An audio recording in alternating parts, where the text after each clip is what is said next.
ఒకప్పుడు పచ్చని చెట్లు, పూలతో నిండిన ఒక చిన్న గ్రామంలో గోపి అనే పిల్లవాడు ఉండేవాడు.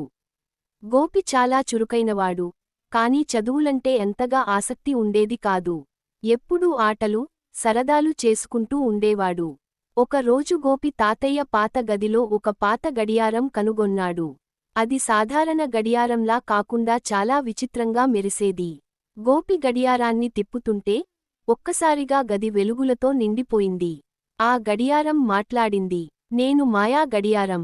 నువ్వు సమయాన్ని వెనక్కి తీసుకెళ్లగలను, భవిష్యత్తును చూపగలను. కాని ఒక షరతు ఉంది, సమయాన్ని వృథా చేయకుండా జాగ్రత్తగా వినియోగించాలి.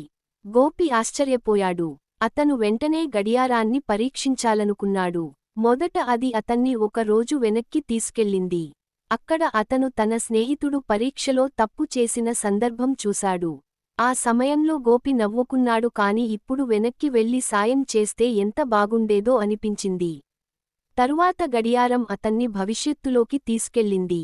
అక్కడ గోపి పెద్దవాడై, పనులు చేయకుండా సమయాన్ని వృథా చేసిన కారణంగా కష్టాల్లో ఉన్నాడు. ఎవరూ అతనిని పట్టించుకోవడం లేదు. అది చూసి గోపి గుండె దడదడలాడింది. అప్పుడే గడియారం మళ్లీ మాట్లాడింది. సమయం ఎవరికోసం ఆగదు.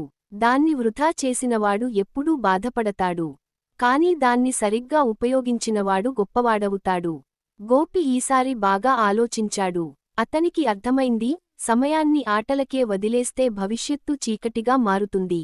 ఆ రోజు నుండే అతను మారిపోయాడు. ఉదయం లేవగానే చదువులు చేసేవాడు, మధ్యాహ్నం స్నేహితులతో ఆటలు, సాయంత్రం తల్లిదండ్రులకు సహాయం.